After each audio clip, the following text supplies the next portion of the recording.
Kembali lagi dengan kita di hari ceria dengan saya Miss Eva dan saya Miss Ade. Nah, bagaimana kabarnya semua? Baik ya, good. Semua masih semangat kan? Nah, kali ini kita akan kembali lagi dengan kelas kita. Namun sebelum kita mulai, kita bersatu dalam doa. Semua ngikuti Missnya berdoa ya. Bapa kami dalam surga, Bapa kami dalam surga, terima kasih. Terima kasih. Berkati kami Tuhan. Berkati kami Tuhan. Kami akan memulai perjumpaan dalam kami. nama Tuhan Yesus. Dalam nama Tuhan kami Yesus. berdoa. Kami berdoa. Amin. Amin. Nah, sekarang kita bernyanyi lagi aja, Miss. Oke, lagunya KASIH. Oke, semua tahu kan lagunya? Ayo dong, semua berdiri. Ya, good. Ikuti Semua gerakan berdiri, Miss-nya ikuti ya. gerakan Miss-nya.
Adik-adik duduk manis, dengarkan cerita ini ya. Yesus dibunuh. Lihat betapa mengerikan apa yang sedang terjadi. Yesus dibunuh.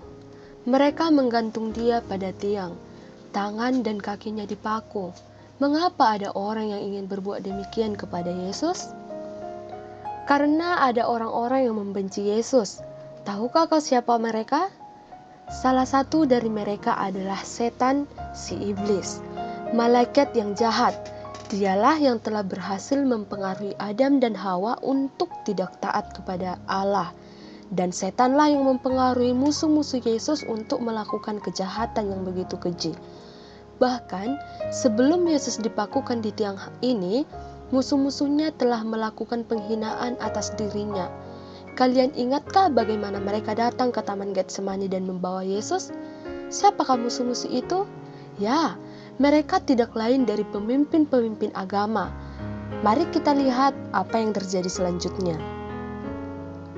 Ketika Yesus dibawa oleh pemimpin-pemimpin agama, rasul-rasulnya melarikan diri. Mereka membiarkan Yesus sendirian bersama musuh-musuhnya sebab mereka ketakutan. Tetapi Rasul Petrus dan Yohanes tidak pergi terlalu jauh.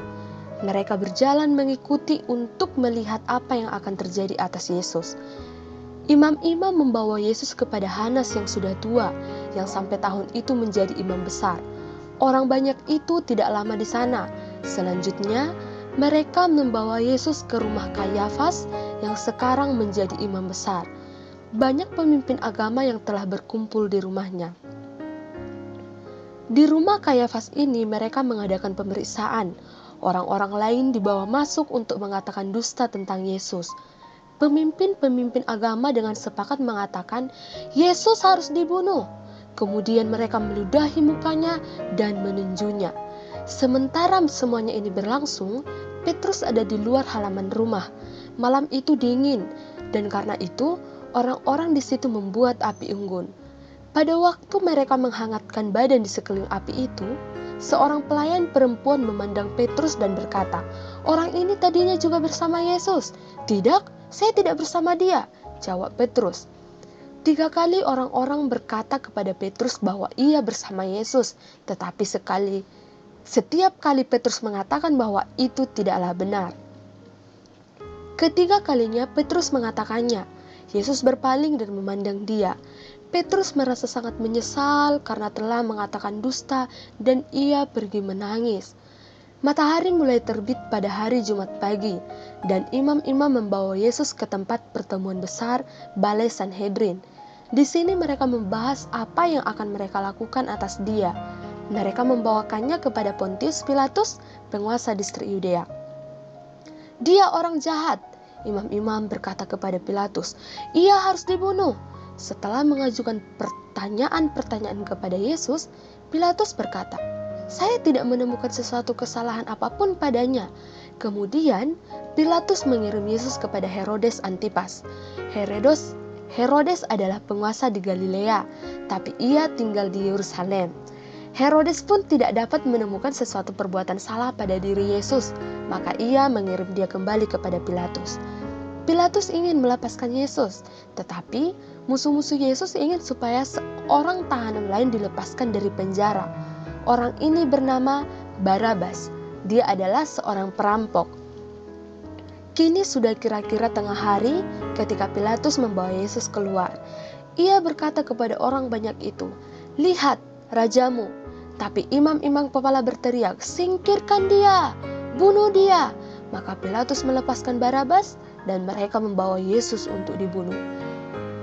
Tepat hari Jumat siang dipakukan pada tiang. Kalian tak dapat melihat pada gambar, tetapi di sebelah kiri dan kanan Yesus ada dua orang penjahat yang juga dibunuh pada tiang. Tidak lama sebelum Yesus mati, salah seorang dari penjahat itu berkata kepadanya, ingatlah aku apabila engkau tiba dalam kerajaanmu. Dan Yesus menjawab, aku berjanji bahwa engkau akan bersama-sama dengan aku dalam Firdaus. Janji yang menakjubkan bukan? Tahukah kalian Firdaus yang mana yang Yesus maksudkan? Di manakah Firdaus yang Allah jadikan pada mulanya? Ya, di bumi. Dan pada waktu Yesus memerintah sebagai Raja di surga, ia akan menghidupkan kembali orang ini untuk menikmati Firdaus yang baru di bumi. Kita dapat merasa bahagia mengingat ini, bukan?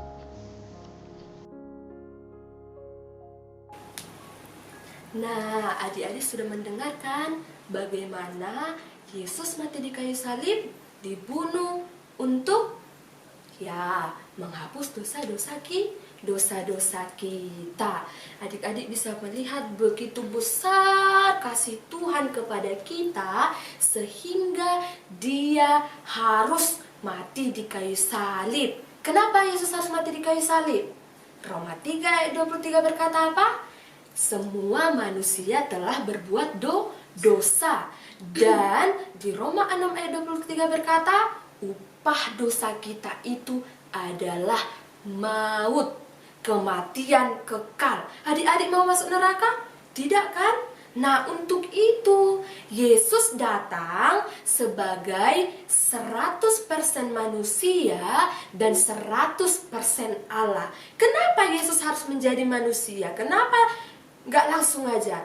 Karena sebagai Allah, Yesus tidak bisa mati. Untuk itulah Allah, Yesus itu harus turun menjadi sama seperti kita, bisa merasakan sakit, bisa merasakan lapar, bisa merasakan haus, dan yang terakhir finalnya, Yesus mati di kayu salib.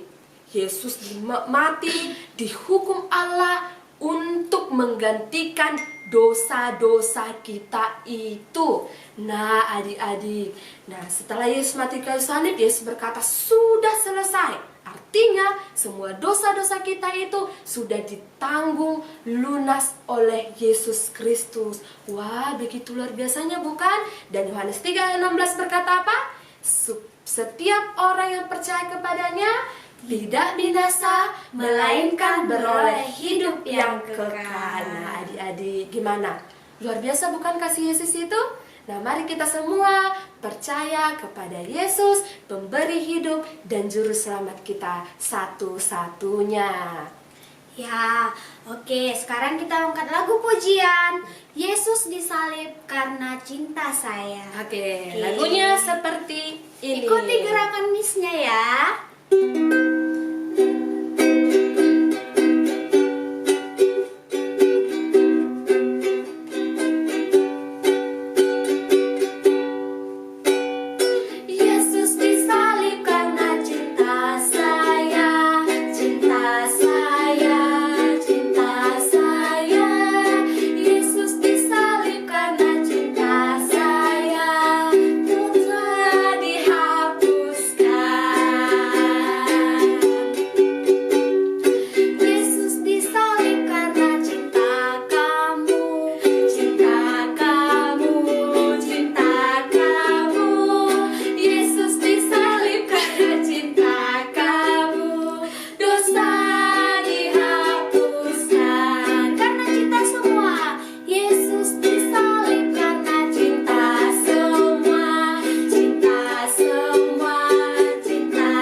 kita ikuti Missnya berdoa.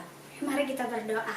Tuhan Yesus, Tuhan Yesus, terima kasih buat hari ini, untuk kesempatan kami boleh ibadah online bersama-sama. Terima kasih Tuhan.